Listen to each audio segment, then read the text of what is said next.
신문 이야기 도직구쇼에 오신 여러분 반갑습니다. 저는 신문 읽어주는 남자 김지희입니다. 어제 강정호 선수가 4번 타자로 선발 리스트업에 이름을 올렸습니다. 그리고 7회에 역전 결승타 안타를 날렸습니다. 강정호 선수가 소속된 피츠버그는 역전승을 거뒀습니다. 과연 강정호 선수 경찰이 기소를 하느냐 안 하느냐가 관건이라던데 어떻게 될지 잠시 후 점쳐보겠습니다. 오늘자 조간신문 어떤 뉴스 보도하고 있는지 지금부터 저와 함께 하시죠. 먼저 동아일보입니다. 강정호 성폭행 혐의에도 출전. 7회에 결탁까지 쳤습니다. 일단 구단은 강정호를 믿겠다라는 분위기입니다. 그런데 피츠버그 지역 언론에서 강정호의 출전을 허용해야 하는가 말아야 하는가라는 일종의 여론조사가 설문조사가 실시됐는데 그 결과 잠시 후 공개하겠습니다. 다음 신문입니다. 이번에 한국일보입니다. 한국일보에서 유사 사례로 본 강정호 사건의 결말은이라는 기사를 실었습니다. 유사 사건, 카스트로 선수의 같은 경우에는 1년간 보호 관찰만으로 혐의를 벗었었고 우한 투수 데니 살라사르 같은 경우도 무혐의 판단을 내렸습니다. 그리고 스타를린 카스트로 뉴욕 양키스 선수 같은 경우도 무혐의로 끝났습니다. 이런 것들을 염두에 뒀을 때 한국일보는 강정호 선수도 결국에는 무혐의로 종결된 거 아니냐라는 조심스러운 전망을 짓고 있습니다. 다음 신문입니다. 이번엔 조선일보입니다. 박유천 씨의 스캔들과 관련해서 경찰이 입장을 밝혔는데요. 성관계는 있었다. 그런데 성폭행은 아닌 것 같다. 그리고 입막음용 1억 원의 돈이 오간 것 아니냐라는 정황에 대한 얘기를 잡고 수사 중이다라는 내용을 경찰이 밝혔습니다. 1억 원이 오고 갔다라는 정황에 대해서 경찰이 뭔가 단서를 잡고 수사 중이라는데 과연 그 1억 원의 성격은 무엇인지 실제로 돈이 오간 건 맞는지 잠시 후 얘기 나눠보겠습니다. 다음 신문입니다. 이번엔 경향신문입니다. 김정은의 생년월일이 공개가 됐는데 미국 정부가 공개를 했습니다. 1984년 1월 8일생이다라고 공개를 했고 미국 재무부의 해외자산 통제국이 밝힌 문서를 한번 보실까요, 밑에.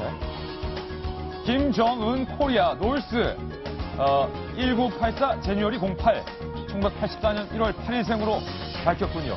김정은이 84년생이다, 84년생이다 말이 많았는데 미국 정부도 우리 정부도 84년생이 맞다 이렇게 결론을 내렸습니다. 어리네요. 다음 신문입니다. 이번에 한겨레 신문인데요. 돌리면 나옵니다. 정치권 뉴스 보겠습니다. 서청원 출마론으로 찢기는 친박.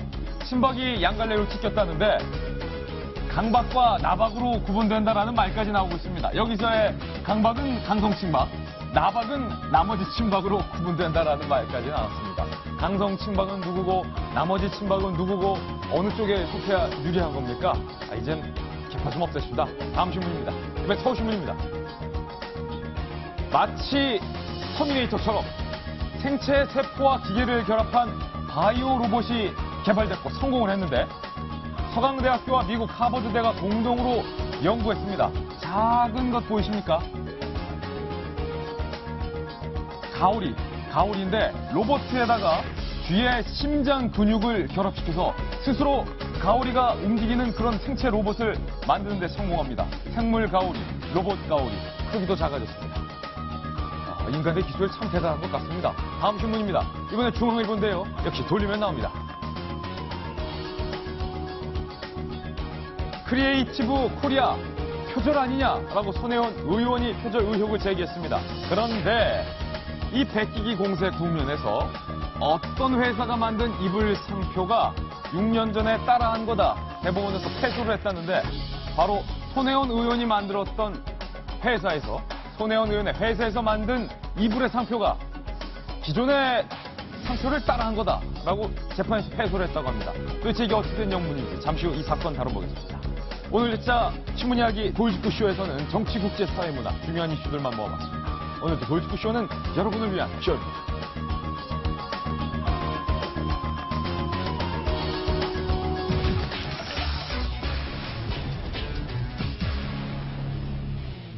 네, 오늘 저희가 만든 돌직구 신문의 첫 번째 소식을 지금 바로 공개하겠습니다. 첫 뉴스의 주인공은 박근혜 대통령입니다. 만나보시죠.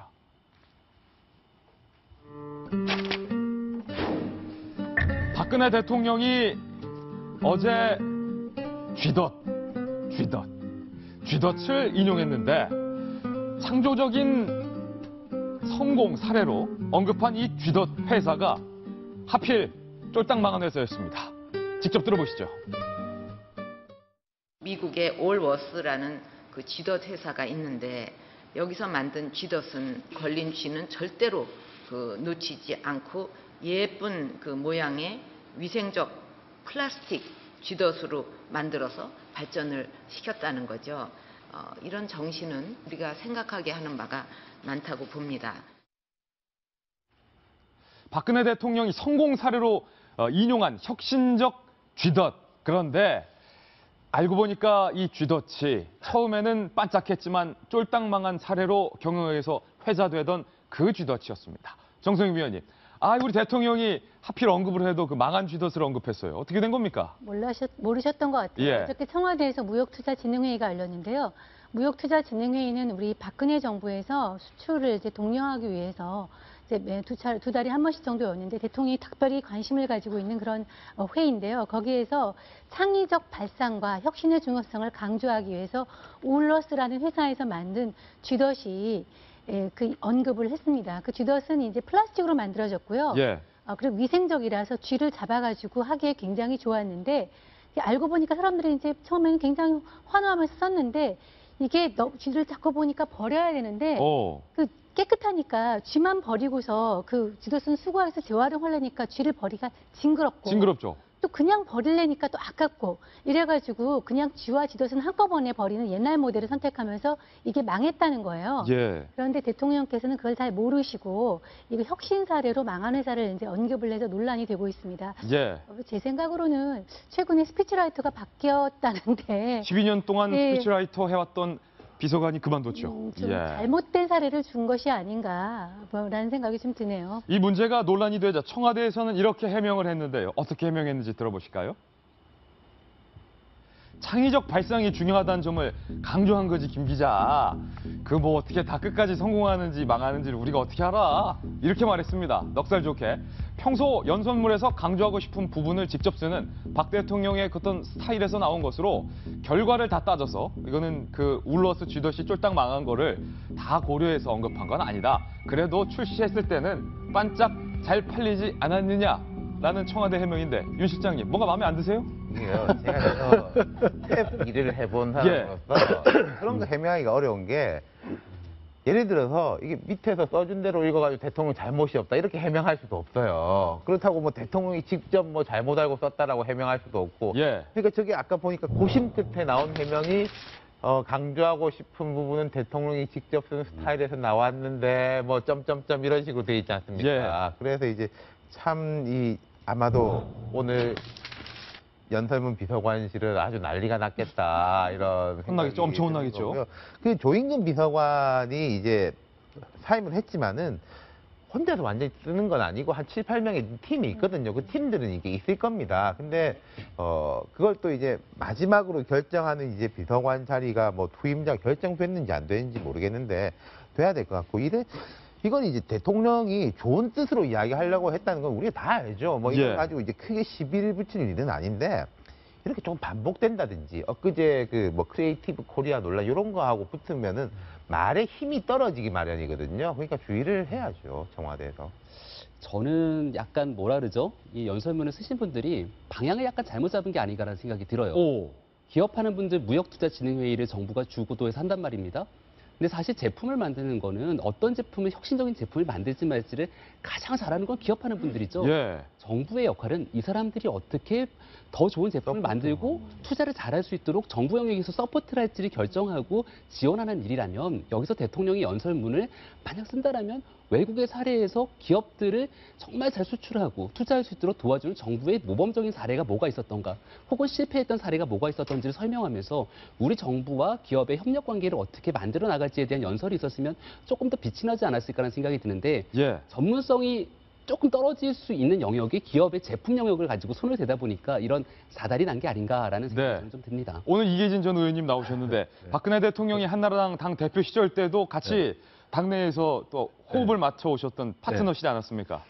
근데 그 당시 기억에는 이런 연설문 이런 것에 대해서 거의 뭐 관여를 안 해요. 그러니까 이번에 이런 얘기는 꼭 넣어야 되겠다 하는 그런 정도만 받아오면은 예. 그걸 근간으로 만들어서 발표하기 전에 당신이 먼저 한번 쭉 읽어보고 문제점이 대통령이 있는가 예. 또 확인해야 될 거 하고 뭐 이런 식으로 해서 별 문제가 없었는데 저는 보면서 생각나는 게 야, 정말 지금은 대통령 하기도 힘들고 정치하기도 힘든다. 예. 옛날 같으면 쥐도치 그렇다면 그런 줄 아는데 지금은 다 찾아가지고 하니까 너무 예. 힘들고 그래서 이제 이런 화제까지 나오는데 사실은 쥐던 얘기가 나오니까 한국과학기술원인가요? 예. 거기 그 학원생들을 그러니까 지금 카이스트와 같은 그런 예. 데죠. 거기에서 가장 좋은 쥐도치를 만드는 과제를 줬대죠. 그렇습니까? 기가 막힌 아이디어 나온 게 많았어요. 어허. 그런 사례 한번 연구해보면 좀 재밌을 것 같아요. 그러게요. 만약 쥐덫에 한정을 한다면, 예. 근데 뭐 이렇게 해서 창의적으로 합시다 그런 뜻이죠. 그 그래서- 망한 울로스 쥐덫이 나쁜 걸로 결론을 내려야겠네요. 쥐덫이 네. 나빴네요. 그래서 저는 이게 대통령이 벌써 이제 워딩이라는 게 있지 않습니까? 우리 대통령 굉장히 강력하고 어떤 단순하면서도 강력한 메시지를 전달하는데 굉장히 재주가 있습니다. 그러니까 예를 들면 배신의 정치, 뭐 1년간 좀 해야 되지 예. 않습니까? 막 규제는 암덩어리, 뭐 소톱 및 가시 이런 것은 아주 대통령의 그 평소의 의중을 잘 반영한 그런 그 말로써 전 언론에서 반복해서 쓰면서 대통령 이미지가 항상 맞아떨어지는데 저렇게 사실 전문 영역이 아닌 거를 가져다가 딱 쓰게 되면은 좀 약간 대통령의 평소에 어떤 주고 있는 메시지를 주는 방식하고 이렇게 충돌이 일어나는 것 같아요.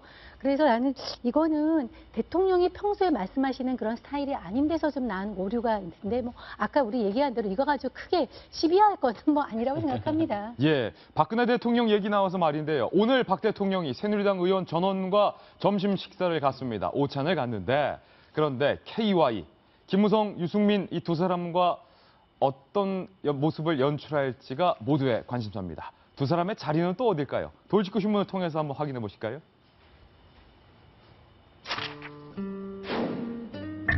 옆에서 쳐다보고 있어요, 유승민 의원이 박 대통령을. 손 한번 잡아보고 싶다. 유승민 의원께서 이렇게 인터뷰를 가졌는데 오늘 오찬 때 과연 박 대통령이 유승민 의원을 어디에 앉히실까? 이게 관심사입니다. 그런데 자리 배치와 관련돼서 어제 새누리당 내에서 파격적인 발언이 나왔습니다. 김용태 의원, 김성태 의원은 이런 제안을 했는데요. 직접 들어보시죠. 김용태 의원이 말했습니다. 당대표 출마 선언했죠. 전현직 당 지도부를 헤드 테이블에 앉도록 해서 박근혜 대통령이 그간 사이가 껄끄러웠던 유승민과 자연스럽게 소통하는 모양새를 만들 필요가 있다. 헤드 테이블은 대통령이 앉는 테이블을 헤드 테이블이라고 하죠. 그리고 김성태 의원도 이렇게 말했습니다.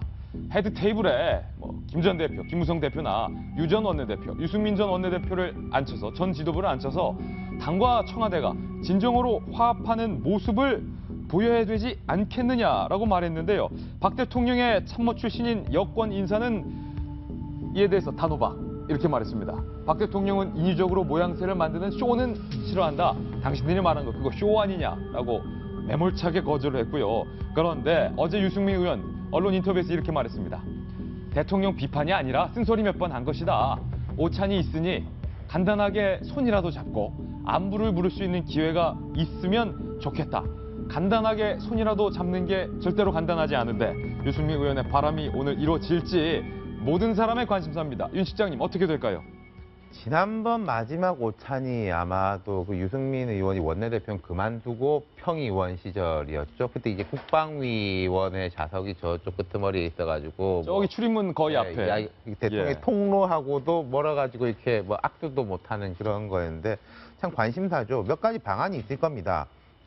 선수별로 하는 방안, 네. 지역별로 하는 방안, 상임위별로 묶는 방안이 있을 것인데 선수별로 하면은 말하자면 개파 막론하고 막 이리저리 섞여 있는 거겠죠. 지역별로 해도 그럼 이제 그런 것이고 TK 지역 같은 경우에는 뭐 최경환 의원도 있고 유승민 의원도 있고 동시에 있지 않습니까? 그런 방안이 있고 그다음에 이제 상임위별로 하면은 조금 편할 것 같긴 해요. 왜냐하면 기재위 유승민 의원 기재위인데 거기 이혜훈 의원도 있고 해가지고 별로 이렇게 그런 분들을 이렇게 한 번에 모아놓을 수가 있는 방법이 뭐 한 방에 보내는 상임입니까 뭡니까? 예. 근데 이게 저는 뭐 좌석 배치에 대해서 고민이 많고 어제 제 새누리당 의원들 몇 번 만나보니까 되게 궁금해하더라고요. 딱 가면 현장에 가야지 좌석도가 나올 겁니다. 예. 하나 제가 어떻게 배치를 하든지 조금 대통령한테 권하고 싶은 건 있어요.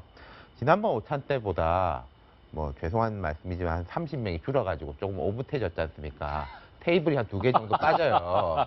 예. 그러면은 한 1시간 반 오찬을 하실 거면은 150에서 130이 오붓한 겁니까? 그렇죠. 아니 157에서 127 정도 예. 됐으니까 테이블 2개가 빠진다는 건 크게 이제 뭐랄까 자리가 이제 넓어지는 건데 대통령께서 좀 직접 여러 테이블을 오가면서 잠깐이라도 말씀을 나누셨으면 좋겠어요. 다 같이 한 테이블에 앉을 수 예. 어차피 없는 거니까. 예.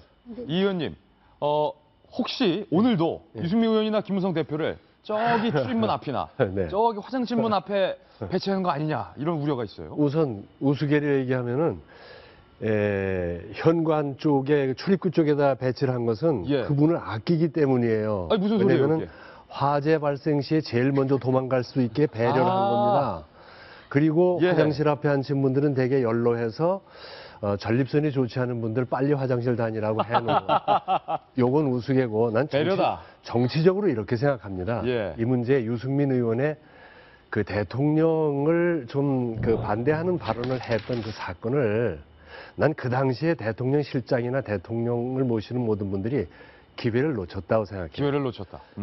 정세 없는 복지는 허구다라는 말을 했을 때 나를 반대하나라고 생각할 것이 아니라 정세를 할 수 있는 길을 열어줬다고 생각하면은 오히려 정책에 있어서 부드러운 어떤 그 길을 열고 무리 없는 복지를 하는데 파트너가 된 것이 아니겠어요? 나에게 회로를 열어줬다. 회로를 열어준 거 아니겠어요? 오.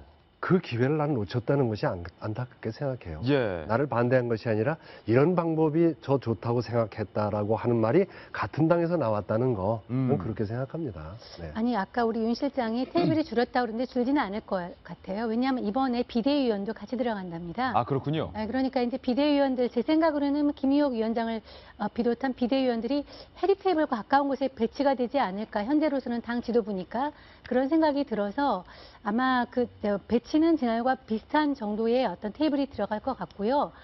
뭐 이렇게 곤란한 문제가 있을 때는 해답이 있습니다. 하던 대로 어떻게요? 하면 됩니다. 하던 대로 하면 된다. 하는 대로 하면 되는데 옛날에 이제 유승민이 속한 데는 국방이니까 받침 국방위가 이제 화장실 가까운 먼 쪽이었는데 이번에 이제 기재위는 지난번에 뭐 기재위가 배치됐던 대로 비슷하게 하면은 뭐 논란도 피하면서 하지 않을까 싶은데요. 화장실까지는 안 간다. 예, 저는 이제 예. 비박계가 주장하는 대로 뭐 가까이 앉히라 하는 거는 사실 좀 불편합니다.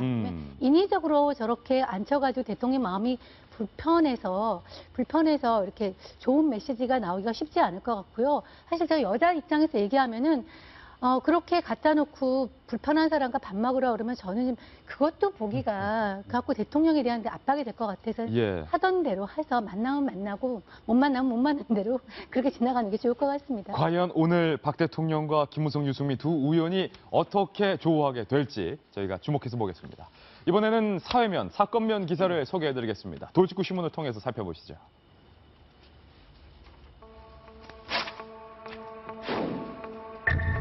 박유철 씨가 무혐의로 가닥이 잡히는 것 아니냐라는 조심스러운 관측이 나오고 있습니다. 과연 경찰은 이 사건을 어떻게 결론 내리는 걸까요? 성시훈 기자가 취재했습니다. 지난달 10일 유흥주 전 화장실에서 업소 여성을 성폭행한 혐의로 고소당한 가수 박유천 씨. 박 씨는 이후 성폭행 혐의로 또 다른 3명에게 잇따라 고소를 당했습니다. 우선 많은 분들께 심려를 끼쳐서 정말 죄송하고요. 경찰은 첫 번째 고소 사건에 대해선 강제성이나 협박의 정황이 없다고 보고 무혐의로 가닥을 잡고 있습니다. 경찰 관계자는 박 씨의 첫 번째 피소 사건과 관련해 성폭행 혐의가 성립할 가능성이 없어 보인다고 밝혔습니다. 다만 첫 고소인이 제출한 속옷에서 검출된 DNA가 박유천 씨 DNA와 일치한다고 밝혔습니다.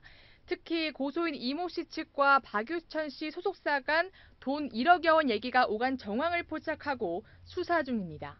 이 씨는 지난달 14일 강제성이 없는 성관계였다며 고소를 취하했지만 경찰은 수사를 계속해왔습니다. 경찰은 나머지 고소 사건에 대해선 아직 방침이 정해진 게 없다며 한꺼번에 수사를 마무리할 방침이라고 밝혔습니다. 채널A 뉴스 성시훈입니다. 사실 저희 돌직구쇼에서 이 박유천 씨의 성폭행 혐의에 대해서 아마도 경찰이 입증하기가 힘들 것이다. 무혐의로 결론이 나지 않을까를 앞서 조심스럽게 수차례 예측을 했었는데 김병민 전 의원님 예. 궁금한 게 세 가지입니다. 성관계가 있었는지 없었는지, 이게 성폭행인지 아닌지, 성시용 기자 얘기 나오니까 뭐 1억 원이 오갔는지 아닌지 돈을 주고 받았는지. 이 세 개 다 답해 주세요. 일단은 최악의 국면은 좀 면한 것 같아요. 네. 성폭행 여부부터 얘기를 드려야 될 게 성폭행이 실제로 일어났다면 박유천 씨 입장에서는 연예인으로서의 이미지 추락은 물론이거니와 앞으로 살아야 될 인생 자체에 대해서 굉장히 끔찍한 일이 벌어질 거라고 생각되는데 예. 일단 다행스럽게도 박유천 씨 입장에서는 다행스럽게도 성폭행 여부를 입증하기가 어려운 것 같다는 게 경찰의 수사 결과로 현재 나타날 것 같다라는 보도입니다. 예, 아직 발표하진 않았으니까. 그럼 이제 아직 예. 확정적으로 무혐의다 이건 아닌데 그렇죠. 조심스럽게 무혐의로 가닥이 잡혔다. 왜냐하면 성폭행을 입증할 만한 증거를 찾기가 사실은 어렵다라는 얘기를 하고 있는 거고요. 그럼에도 불구하고 이건 도덕적으로 이제 박유천 씨에 대한 비난의 화살을 면치 못하는 부분인데 그 늦은 밤 시간에 유흥주점에 들려서 화장실에서 성관계를 한 부분은 아마 입증할 수가 있을 것 같아 보입니다. DNA가 발견됐으니까. 왜냐하면 여성의 속옷에서 DNA가 검출이 됐는데 그게 박유천 씨의 DNA와 일치되더라. 그렇기 때문에 예. 성관계는 아마 입증이 되는 것 같고 이제 논란의 여지가 있는 게 바로 이 부분이거든요. 1억 원은 뭐예요? 이게 바로 사건이 발생하고 나서 고소를 한 게 아니지 않습니까? 예. 중간에 떠 있는 기간이 있는데 이때 동안 뭔가 합의하고 무마하기 위해서 돈을 주고받고 하는 거래 정황이 있지 않았겠느냐라는 의혹들이 있었는데 지금 경찰이 수사하고 있는 과정에 따르면 1억 원을 오고 간 정황이 있지 않느냐. 이것도 아직 100% 확인된 결과는 아닌 것 같은데 일단은 1억 원이 오간 정황들을 확인하고 있는 것 같다고 보도가 되는 겁니다. 그렇기 때문에 만약 그랬다라면은 1억 원을 주고 받았는데 돈이 부족해서 만약에 추가로 더 고소를 한 건지 뭐 이런 여부들을 따지게 된다라면 실제 첫 번째 고소했던 여성과 거기에 껴있는 남자친구 또 지인 뭐 조폭으로 얘기할 수 있는 이런 사람들이 있는데 이 사람들 입장에서 굉장히 곤경에 처하지 않을까라는 생각이 듭니다. 조심스러운 얘기지만 경찰이 1억 원이 오고 갔다. 그것이 분명하다라고는 결코 밝히지 않았습니다만 경찰 쪽 관계자들을 취재해 보니 1억여 원이 뭐 오고 갔다라는 정황적 근거들을 포착해서 이것에 대해서 사실 여부를 수사 중이다. 뭐 이 정도 스탠스일 것 같은데 양쪽 다 조직폭력배라고 주장하는 사람들이 등장을 했고 그분들끼리 만나서 합의 비슷한 과정을 오고 가지 않았습니까? 그 과정에서 혹시 돈이 오가지 않았느냐? 어떻게 보세요, 안 변호사님? 지금 나오고 있는 얘기로는 그 양측의 휴대전화를 복원을 해봤더니 1억 원을 요구하고 1억 원을 달라. 그 정도는 줄 수 없다. 뭐 줄 수 있다든지 이런 식으로 대화를 나눴던 과정이 현재 수사 중에 드러난 것으로 보입니다. 예. 그러니까 1억 원이라는 게 어떤 말로 그렇게 얘기가 있었던 거는 맞는데 1억 원이 실제로 지급이 됐는지 정말 협박이나 어떤 강압적인 것에 의해서 그 요구를 했는지 이런 차원은 아직까지는 밝혀지지는 않은 것으로 보입니다. 예. 그런데 만약에 정말로 그 첫 번째 고소한 그 고소인 측에서 박유천 씨의 소속사를 협박을 해서 내가 실제로 성관계는 있었지만 성폭행은 아니더라도 내가 성폭행으로 고소를 할 거다. 이런 식으로 뭐 협박을 해서 이 1억 원을 요구를 했던 점이 입증이 된다면 만약 이 점이 입증되면 이거는 형법적으로 범죄행위거든요. 그렇습니까? 공갈행위에 해당할 수가 있습니다. 예. 그 협박이나 뭐 폭행이나 이런 강압적인 것을 요구를 해서 금전적인 취득을 했다면 이거는 공갈죄로 처벌을 받을 수도 있거든요. 그러니까 이 부분은 조금 더 밝혀져야 할 것으로 보이고요. 그리고 첫 번째 고소녀에 대해서 그때 당시에 이제 성폭행이라는 것은 강제성이 있어야 되는데 그 강제성이라는 거는 사실 신체에 남는데 이거는 굉장히 고소한 시기가 성관계가 있은 다음부터 한참 지난 뒤이기 때문에 증거를 찾기가 조금 어려운 면이 있었습니다.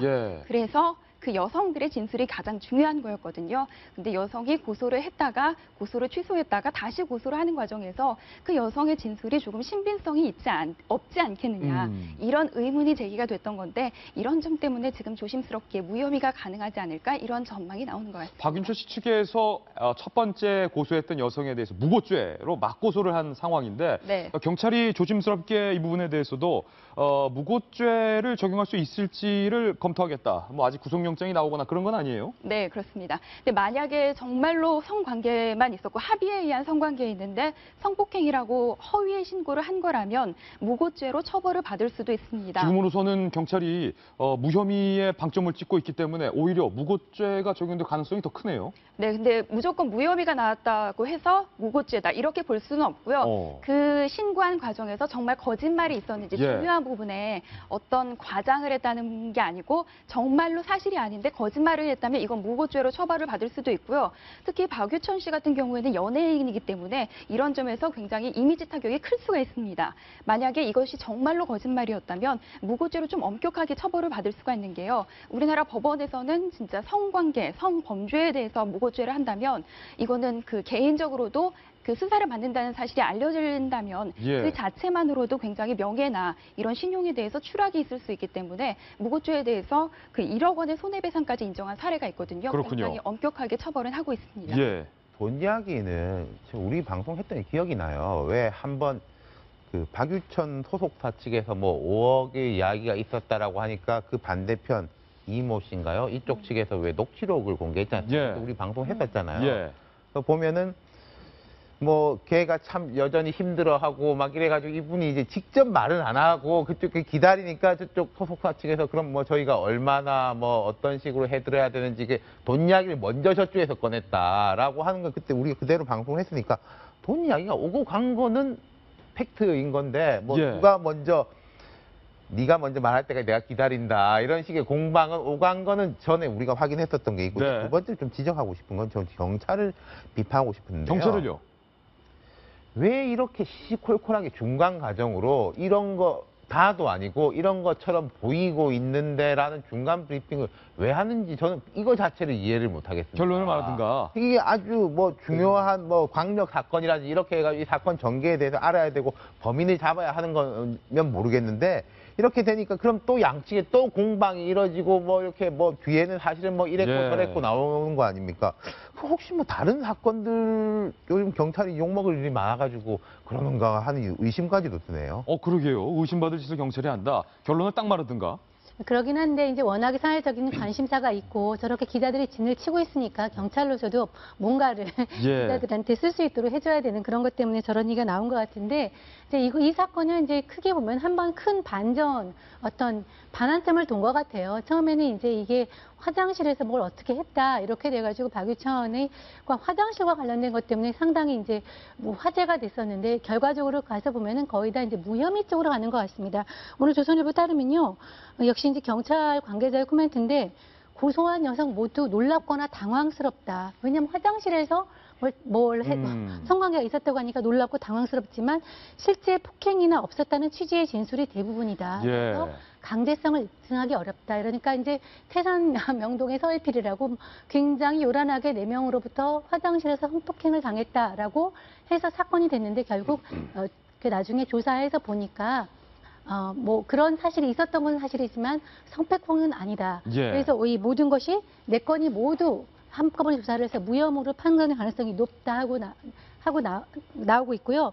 그러니까 박유천 씨 입장에서는 형사적인 처벌은 면하게 됐지만 예. 아까 연예인으로서 가장 생명인 이미지 추락 이것은 이제 피할 수 없게 됐고요. 그런 거에 대해서 오히려 상대방에 대해서 어떻게 대응을 할지는 관심입니다. 예, 경찰이 조만간 최종 수사 결과를 발표한다고 하니까 경찰의 최종 수사 결과를 조금 기다려 보겠습니다. 이번엔 저희가 준비한 다음 뉴스입니다. 30대 선생님이, 여성 선생님이 15살 중학생 남자 제자에게 충격적인 사랑 고백을 하는가 하면 부적절한 관계를 맺었다라는 이야기가 오늘 뉴스에 보도되고 있습니다. 상당히 충격을 주고 있는데 얼마 전 스쿨폴리스 학교 전담 경찰관이 여고생과 부적절한 관계를 맺었는데 이번에는 대상자들의 성별만 바뀐 셈이어서 또 충격을 주고 있는데 여교사가 제자에게 30대 여자 선생님이 15살 남자 중학생에게 보낸 카톡 내용이 오늘 소개되고 있습니다. 33살의 여교사와 15살의 남자 제자인데 여교사 선생님이 카톡으로 사랑해 라고 문자를 보냅니다. 장난일 수도 있겠다라고 생각을 했는데 오히려 남학생, 중학생이 조금 담담하게 받아들입니다. 자라 그냥. 경상도 남자인가요? 뭔가요? 서방님이 자야 나도 자요. 여교사가 제자에게 서방님. 저희 와이프도 서방님이라는 표현은 잘 안 하는데 그러니까 그런 되도 않는 소리 하지 말고 그냥 자라. 이런 문자 메시지를 주고받았다. 라는 메시지가 공개가 됐는데 아니, 한수정 변호사님, 이게 세상이 요지경인가요? 이게 선생님과 제자가 부적절한 관계 맺은 거 맞습니까? 어떻게 된 겁니까? 지금 나타나고 있는 사실로는 일단은 부적절한 관계가 있었던 것으로 보입니다. 지금 문자 내용상으로도 어느 정도 입증이 되고요. 그리고 또 이 학생이 다른 어떤 언론 기사와의 인터뷰에서 성관계가 있었다는 취지로 진술을 했다는 그런 보도도 있습니다. 선생님과 성관계도 있었다. 네, 라는 내용도 나오고 있다. 네, 그런 얘기도 있습니다. 그러니까 이게 지금 경찰에 이어서 선생님까지, 그 선생님이라는 사람은 학생을 보호하고 선도해야 되는 그런 직위를 가지고 있는 사람이잖아요. 물론 이 여교사 음악교사였다고 합니다. 그러니까 일단 뭐 담임 선생님이라든지 아니면 그런 사람은 아니지만 그래도 교사와 학생이라는 관계에서 그 성적인 부분도 물론 당연히 그런 교육에 포함이 돼야 되는 부분이고요. 예. 그렇다면 교사가 학생을 지도하고 오히려 그 바른 성관계, 바른 성문화라든지 이런 쪽으로 이끌어야 하는 입장에서 그럼요. 이런 식으로 음악 선생님도 얼마나 중요한 네. 선생님인데요. 네, 이런 식으로 나왔다는 거는 문제가 있어 보입니다. 근데 안타깝게도 처벌을 받을 수 있느냐, 여기에 대해서는 처벌 가능성은 좀 낮은 상태인데요. 예. 왜냐하면 이 음악 선생님이 일단 기간제 교사였는데 아, 기간제 교사요? 네, 예. 지난 2월 말에 학교를 그만뒀다고 합니다. 그러니까 일단 교사로서 어떤 징계 혐의를 받는다든지 처벌을 받기도 조금 어려운 상황이고요. 그리고 우리나라 형법상으로도 미성년자와 이런 성관계를 맺는다고 하더라도 미성년자라고 하더라도 일단 13세를 넘어버리면 네. 이 두 사람이 합의에 의한 성관계라고 주장을 하면 처벌은 받지 않거든요. 그러니까 우리나라 형법상 규정이 13세 미만인 경우에만 강간으로 의제해서 처벌하는 그런 규정이 있기 때문에 이 분에 대해서는 일단 형법적인 처벌까지는 가지 않지 않을까 예. 이렇게 우려가 되는 측면이 있습니다. 정성희 위원님, 이 선생님과 이 제자에 대해서 조금 자세히 취재를 해보니까 여성 선생님은 방금 말씀하셨던 것처럼 기간제 교사고 음악을 가리키는 음악 선생님. 그런데 이 선생님의 아버지가 같은 재단의 학교의 교감 선생님으로 근무를 하고 있다. 그것도 조금 주목해 볼 사안이고, 그리고 이 제자 같은 경우는 15살 중학생 남자 제자인데 운동부원이었다. 그러니까 신체 조건이 마치 일반 성인처럼 굉장히 체격도 좋고 아마도 잘생겼던 모양이에요. 그리고 그 두 사람이 나눴던 이 카톡 대화를 보니까 마치 실제 연인 사이에서 다 큰 성인들 간의 연인들 사이에서 주고받는 대화를 나누는 것. 옛날 같으면 이 여교사가 15살짜리 아들이 있었을 겁니다. 아하. 정말 남자 중학교 다니는 학교를 다니는 아들을 준 사람으로서 아침에 어이가 없고 정말 모든 그 학부모들이 공부는 할 거라고 생각을 예. 하는데요. 어떻게 학교를 보냈는데 여교사가 아이들한테 이렇게 할 수 있는지, 물론 두 사람은 합의에 의한 관계라고 얘기를 하겠지만 제가 이제 중학생 남자아들을 키우는 사람으로서 보면은 이 덩치는 어른인데요. 예. 그 두뇌나 어떤 감정 구조는 딴난하게 봐도 못해요. 아, 그렇습니까? 이 사춘기의 남자아이라는 게 정신적으로는 완전 애기고 몸은 큽니다.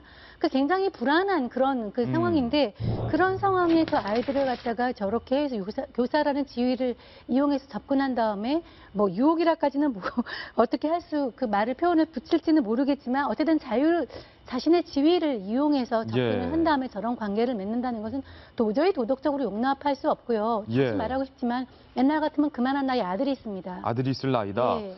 선물도 옷도 뭐 자주 선물해 줬다 이렇게 얘기가 나오고 있는데 성관계가 있었다라는 이야기에 대해서 해당 여교사는 이렇게 부인을 했는데요.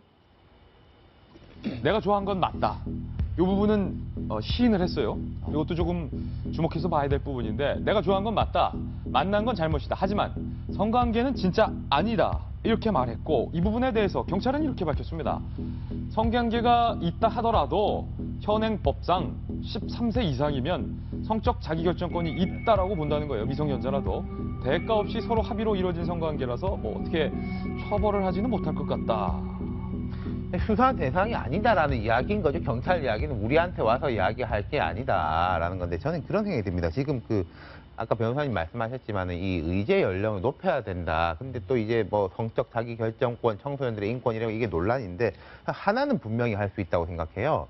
교사, 정신과 의사, 상담, 뭐 학원 강사든지 이게 우월적 지위, 지위 관계에 있는 부분에 대해 가지고는 분명히 높여야 된다고 생각합니다. 뭐 교회 뭐 성직자라든지 이런 부분에 대해 가지고는 그 일방적인 우위에 있는 뭐 남성이나 여성이 학생이라든지 제자를 상대로 하는 특히 청소년기에 대해 가지고는 처벌을 높여야 되고, 미국 같은 경우에는 대학교에서도 예. 엄격하게 지금 규정을 만들고 있거든요. 이게 대학교 법적으로 교수님과? 법적으로 이건 처벌을 할 수 없기 때문에 내규로 만들어 가지고 데이트 뭐 2회 성관계 이래면은 무조건 테뉴어 교수, 그러니까 임기를 보장받은 교수라도 해직이 되는 쪽으로, 그거는 예. 이제 위계관계 문제 때문에 그렇게 하는 건데, 저는 한국에서도 이번 기회에 이런 거는 공론화 시켜가지고 사실은 뭐 몇 달 반대할 사람이 전에 있겠습니까? 그 유명한 S대학교, 서울대학교에 수학과 박모 교수가 성희롱 뭐 예, 여자 제자들에게 마치 뭐 애인 대하듯이 문자를 보내고 성희롱을 해서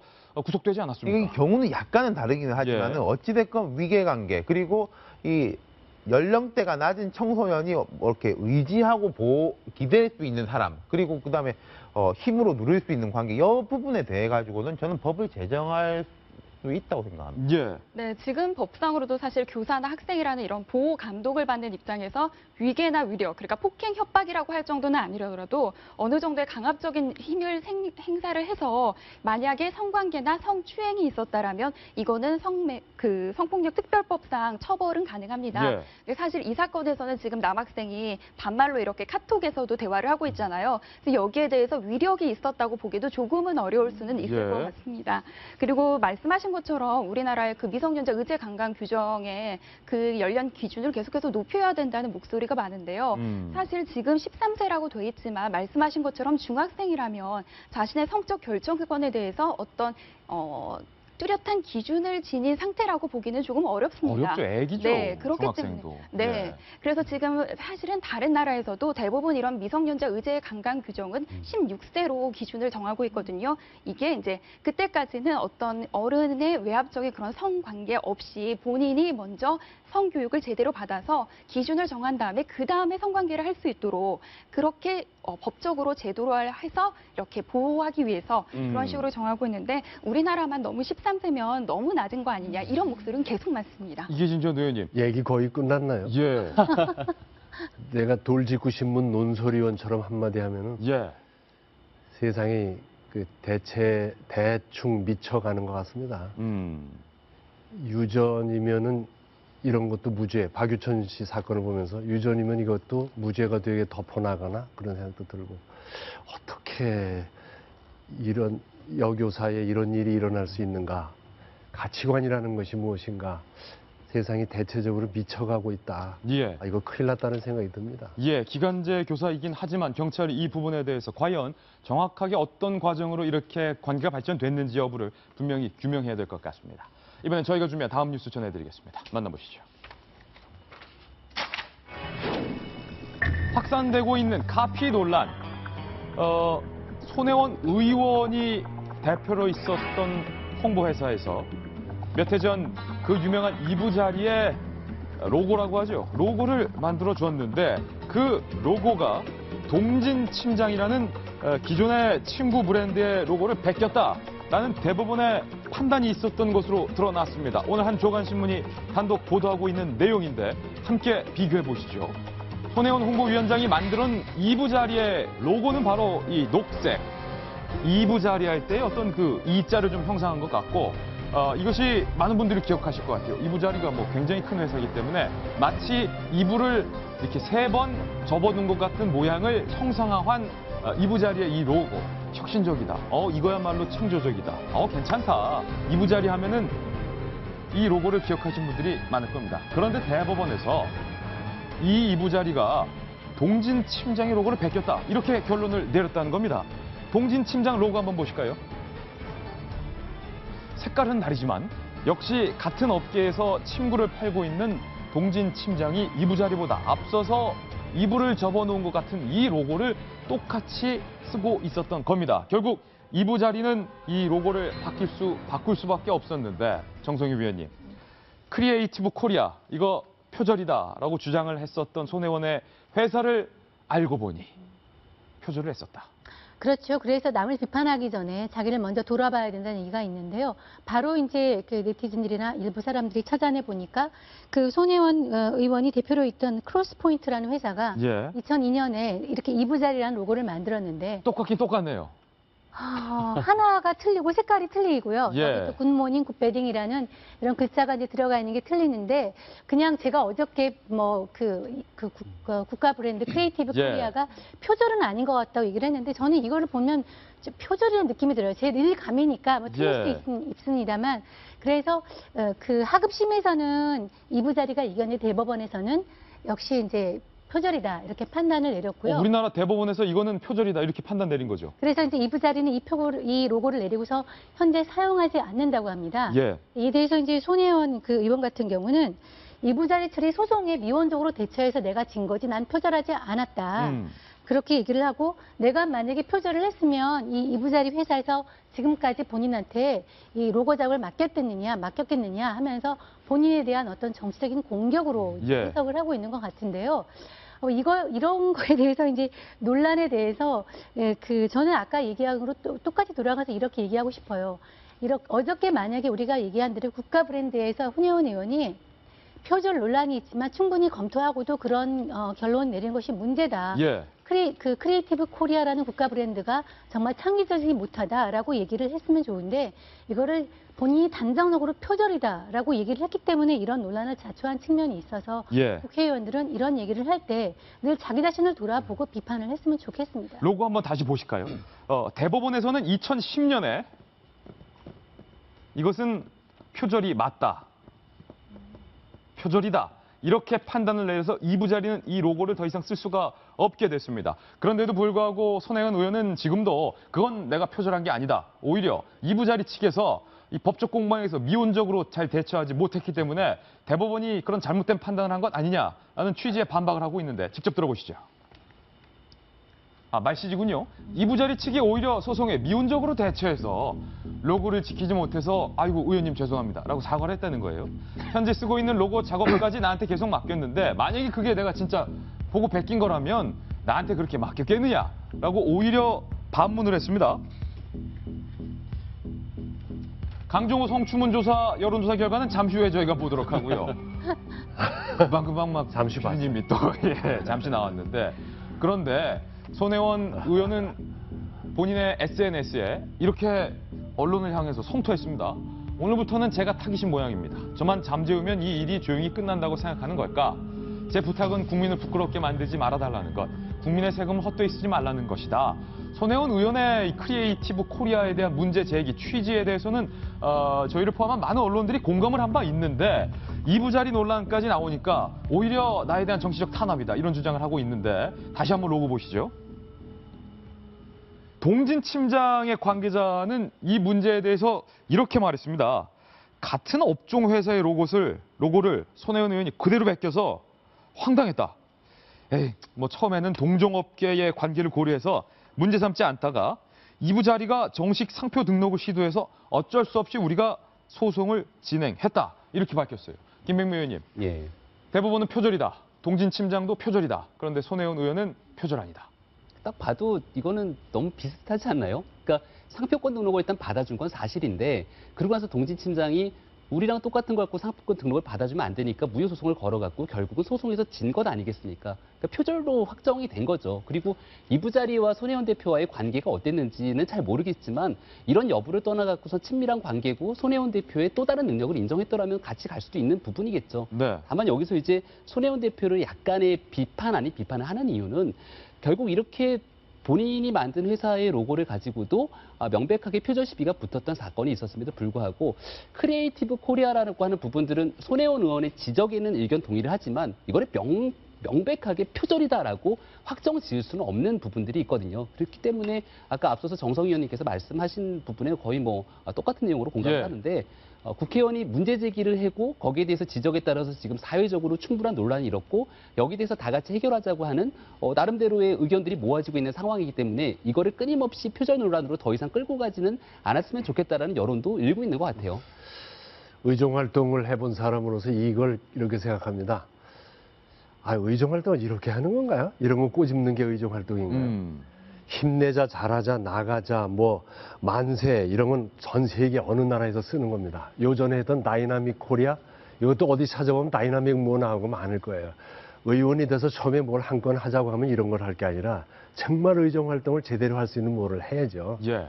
그런데 그렇게 되니까 당신도 이랬잖아라는 기사가 나오는 거예요. 예. 이게 뭐냐면은 바람둥이 아버지가 딸 단속하듯 한다는 말이 있어요. 아. 자기도 해봤으니까. 예.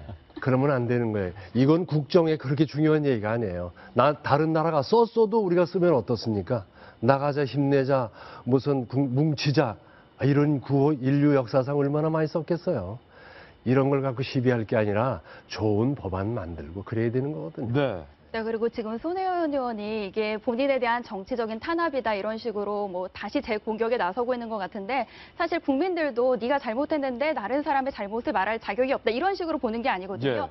각자 다 잘못이 있다면 거기에 대해서 언급을 할 수 있고 그리고 본인의 잘못이 있다면 인정하고 넘어가면 되는 거예요. 근데 여기에 대해서 지금 대법원 판결까지 내려진 상황에 대해서 대법원도 잘못 판결 내렸다. 네, 이런 지금, 주장이잖아요. 네, 확정 판결이 내려진 건데 이거는 지금 우리나라 법치주의를 무시하는 것도 아니고 예. 네, 그리고 또 이런 비판도 그 변명도 하더라고요. 특허청에서 상표 등록을 허가했으니까 이거 유사성을 인정한 게 아니다라고 얘기하는데 그 상표 등록은요 사실 그 신청을 하면은 그것만 보고 이제 허가를 내리고 다른 상표가 등록되어 있는지를 특허원이 다 알아볼 수는 없는 거란 말이에요. 예. 그래서 이렇게 무효 소송이 제기가 되면 그때 판단을 하는 것이지 무조건 상표 등록 허가가 내려졌다고 해서 유사성이 인정되지 않는다 이렇게 판단한 거는 또 아닙니다. 예. 저 변호사님하고 비슷한 생각이거든요. 손 의원이 그 크리에이티브 코리아 지적한 거는 이게 국가 예산이 35억이나 들어가고 또 65억 더 쓴다고 하니까 충분히 지적할 수 있다고 생각해요.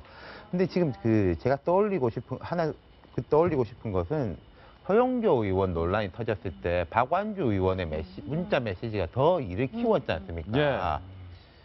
그 사법고시 반대하는 사람들이 이렇게 모여가지고 TV조선을 통해가지고 뭐 이렇게 한다라는 식으로 이제 물고 들어가가지고 더 일이 커졌었거든요. 그러니까 실제로 그 사법고시를 유지하는 분들이 모여가 고소도 하고 이렇게 된 거거든요. 저는 변호사님 말씀하신 대로 손 의원이 속으로는 약간 그런 생각이 들더라도 분리해서 이야기하면 될 것 같아요. 근데 이거를 나를 반대하니까 중앙일보가 뭐 어떻게 한다 이런 식으로 하면 일이 더 커지고 손 의원이 지금 정당하게 지적했다고 평가받는 것에 대해서도 그러면은 뭐 이제 정치적 의도를 갖고 뭐 까내리려고 한 거냐 이런 식으로 될 수밖에 없으니까 좀 그런 건 분리해서 대응하셨으면 좋겠습니다. 예.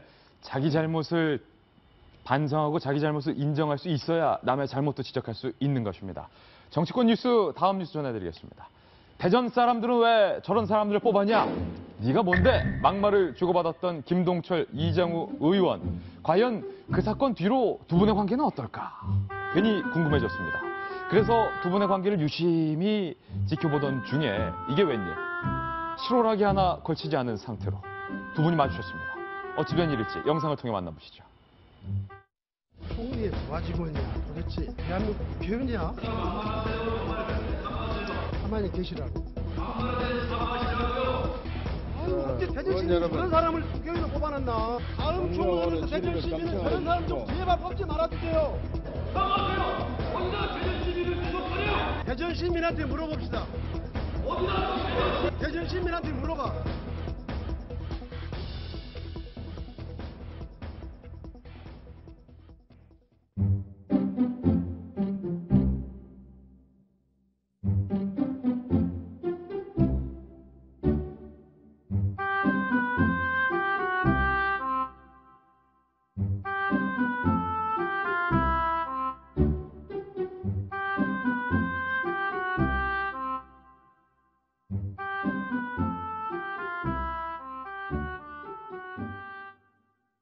김동철, 이장우 두 의원이 만나서 서로 좀 머쓱하게 서로 입장을 이해한다 이랬는데 또 하필 거기 종천 의원도 같이 우연치 않게 만나서 두 분 덕분에 제 기사 묻혔어요라고 농담도 건넸다는데 국회의원회관 가면 이 목욕탕 사우나에서 좀 많이 만나나 봐요. 있어요.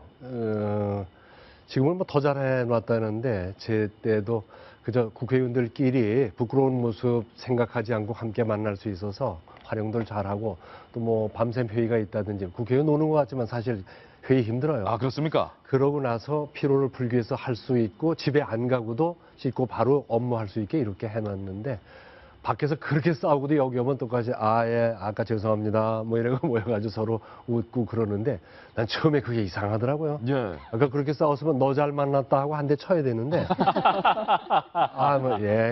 뭐 별 사심은 없었습니다. 그러십니까 뭐 이러고 말더라고요. 예. 그래서 제가 그 당시 블로그를 올렸어요. 이해할 예. 수 없다 해가지고 모두가 한 통 속인가?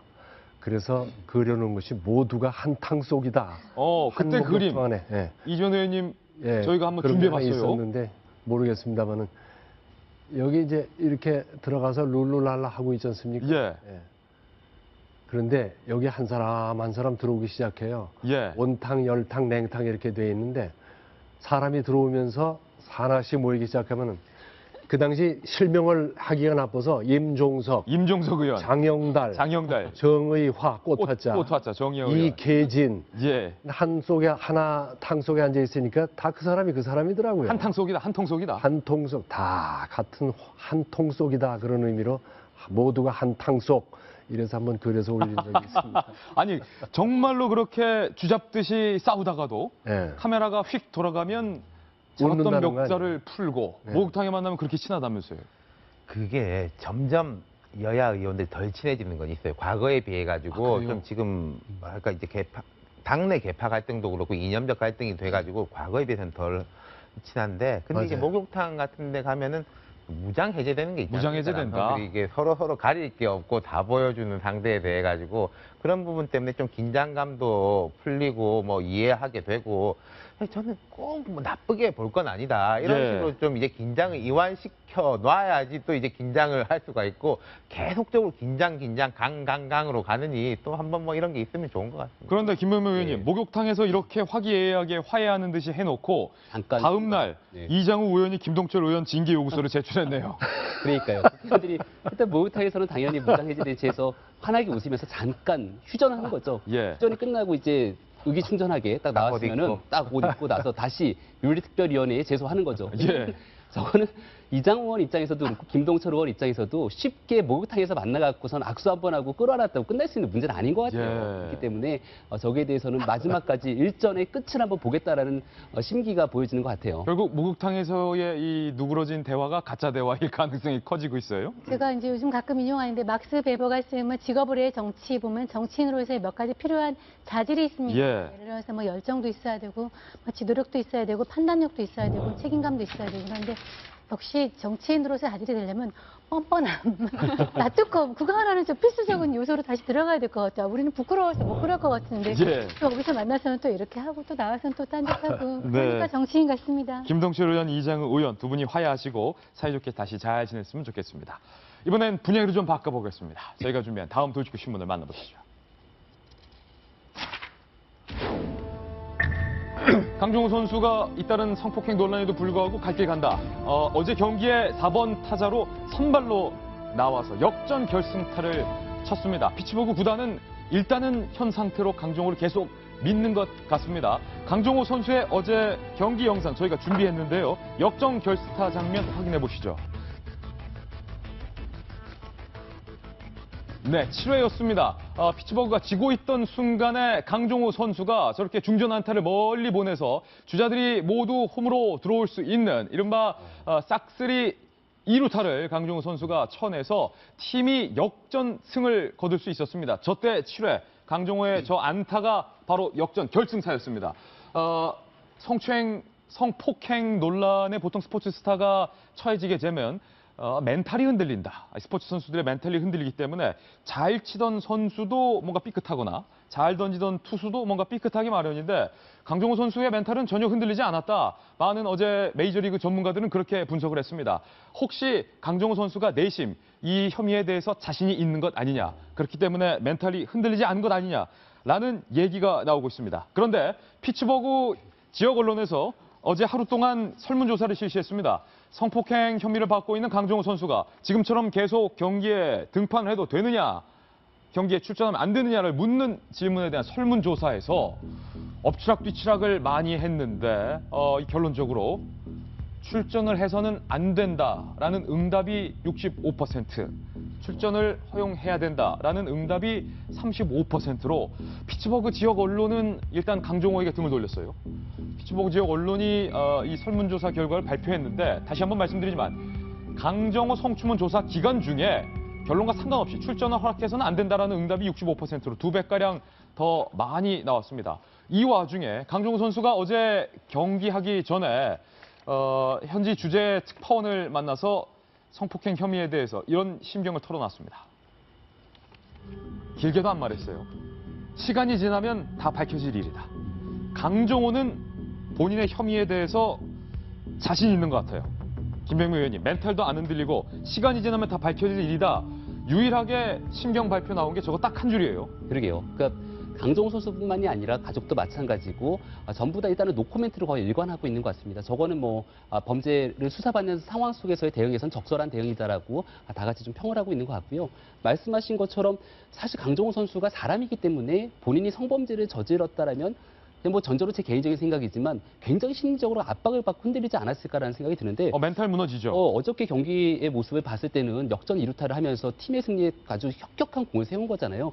그런 모습을 봤을 때는 글쎄요, 수사 결과를 좀 끝까지 지켜봤을 때 진짜 강정호 선수의 무죄가 좀 나올 수도 있겠다라는 생각이 드는데 어찌 됐든 가장 중요한 기점이 되는 거는 결국은 기소 여부지 않겠습니까? 경찰이 기소를 하느냐 안 하느냐. 그렇죠. 이게 결국 강정호 선수가 기소가 되는 순간 재판 여부와 상관없이 강정호 선수가 이 메이저리그의 상황 속에서도 그 출전 정지라든지 여러 가지 징계 처분을 받을 수 있는 확률이 높기 때문에 아마 그 시점을 강정호 선수가 굉장히 가슴 졸이면서 지켜보는 상황이지 않을까라는 생각이 들어요. 예, 강정호 선수의 어제 경기 영상을 자세히 한번 다시 보시면 투수가 던진 공이 치기 쉬운 직구가 아니었습니다. 이제 잠시 후 투수의 공이 나올 텐데 아래로 떨어지는 커브볼이었어요. 그러니까 변화구를 던졌는데 강정호가 변화구를 노리고 있다가 밑에서 퍼올리게 잘 받아쳐서 멀리 공을 보내서 주자들이 도루상으로 다 들어올 수 있게끔 정말로 걸작 훌륭한 안타를 쳐냈는데 그리고 저 세레모니, 킹캉 세레모니까지 한 거 보면 강정호 선수의 멘탈을 우리가 짐작해 볼 수 있지 않겠습니까? 어떤 심경을? 추측입니다만은 강정호 선수가 이번에 2번 나왔고요. 그 전에 사실 좀 선발 출전을 못했습니다. 제 생각으로는 이 사건이 난 다음에 구단에서 강정호 선수를 이제 일단은 출전 정지를 시키고 좀 상황을 알아본 것 같아요. 예. 그 다음에 그래서 납득이 되고 그 다음부터는 다시 이제 평소와 똑같이 출전을 시키고 그래서 지금 좋은 경기력을 보이고 있는데 그걸로 봐서 구단은 현재로서는 강정호 선수의 그 해명을 믿고 있고 그 다음에 경찰이 아직도 이 고소 여성에 대해서 조사에 착수했다는 증거도 없어요. 그러니까 이 사건은 좀 당분간 기소하기까지 오래 갈 것 같아서 그 전까지는 강정호 선수가 그냥 이대로 갈고 있고 같고요. 지역 언론들의 반응도 보면은 강정호 선수가 등판을 해도 박수도 없지만 뭐 야유도 없을 거다. 그러니까 엄정 중립을 지키면서 이 상황을 보고 있고요. 그래서 우리가 이제 헌법상 무죄 추정의 원칙에 대해서 하고 있지만 우리나라 언론이나 이런 경우 같은 경우 네티즌 반응 같은 경우는 이런 사건이 나오면 아까 전에 박유천 사건에서 보듯이 사실상 무혐의로 결론이 내려졌는데 한 달간 거의 집중포화를 퍼부었거든요. 예. 그런 모습 없이 냉정하게 대응하고 있다는 그 말씀을 드리고 있고요. 그것이 이제 미국 사회, 우리 사회의 다른 모습이다 이런 생각이 들고요. 강정호 선수 같은 경우도 지금 딱 한 코멘트가 하나 나왔습니다.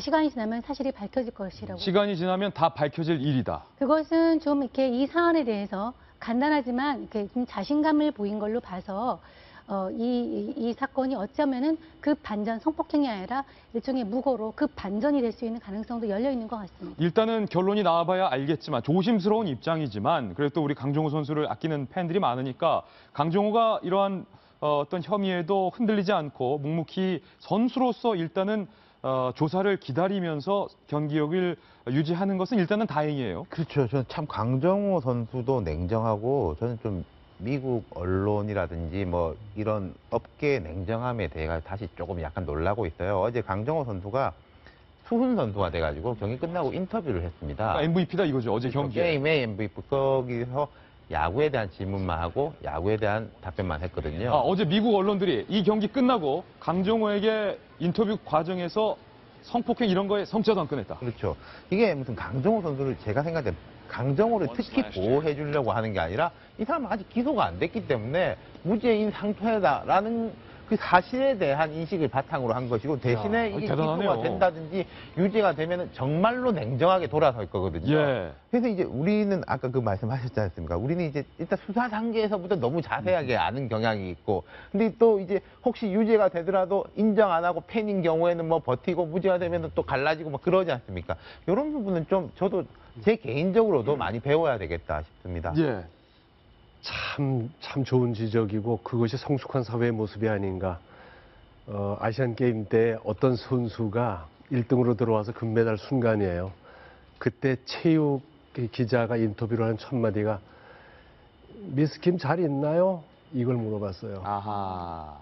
막 숨을 헐떡이는 순간에 물어보는 것이 그 그 사람의 질문이라고. 사생활이었어요. 그걸 그 질문이라고. 사람이 막 화를 내면서 기자하고 싸움을 하려고 하는데 왜 그러나 그런데 알고 보니까 첫 질문이 그런 질문이었어요. 미스 김. 그래서 지금 들으면서 미국은 참 성숙한 사회구나. 불리죠. 예. 그건 그거고 그 사람이 막 금메달 따는 순간에 왜 김아무개와의 관계는 잘 되느냐 이걸 왜 물어봐요. 거기서. 그러니까요. 그러니까 정말 성숙한 사회로 가기 위해서 우리가 뭘 어떤 자세로 해야 되는지 그걸 느끼게 하는 그런 부분이네요. 예, 아직 미국 현지 언론에 따르면 경찰이 강정호를 소환 조사할지 안 할지조차도 결정이 안 됐다라고 하니까 이 사건 무혐의로 종결될 가능성도 있는 것 같아 보입니다. 저희는 광고 후에 오늘의 피날레 기사로 돌아오겠습니다. 잠깐만요. 술은 정해진 곳에서만 판매해야 한다라는 얘기 때문에 치킨집에서 맥주와 치킨을 함께 배달하는 것이 금지됐고 야구장에서 맥주 보이가 사라졌었는데 오늘의 피날레 기사는 다시 원상복귀했다라는 겁니다. 치킨, 맥주 배달된다라는 기사. 그리고 프로야구장의 맥주 보이도 다시 허용이 됐다. 국세청이 이 같은 내용으로 주류 관련 고시와 규정을 개정해서 이달 말부터 시행한다라고 오늘 밝혔습니다. 치킨집에 이제 맥주 시키면 맥주 배달 가능하고 치맥 페스티벌 때 맥주가 한강 고수부지, 한강 잔디밭으로 배달이 가능하다. 그리고 프로야구 볼 때, 강정호 선수 경기 볼 때 야구장에서 맥주 보이들이 등에다가 맥주 이고 판매가 가능하다라는 것이었습니다. 정 의원님, 애초에 늘 하던 것, 문제 없던 것을 금지시킨다는 발상이 문제 아니었던 겁니까? 특히 이제 주류 관련이 이제 문제인데요. 저렇게 허용이 됐으니까 이제 술을 마시고 혹시나 이제 뭐 이렇게 술 취해서 이런 게 있지 않을까 해서 우려 때문인데 이제 따라갈 건 성숙한 시민의식 같습니다. 예, 성숙한 시민의식만이 남은 것 같습니다. 오늘 저희가 준비한 소식 모두 전해드렸습니다. 어느덧 금요일입니다. 주말 잘 보내시고요. 저희는 월요일 아침 9시에 더욱더 풍성하고 재밌는 뉴스 들고 여러분께 인사드리겠습니다. 오늘 하루는 분명 어제보다 더 나을 겁니다. 좋은 하루 되십시오. 고맙습니다. 치킨의 맥주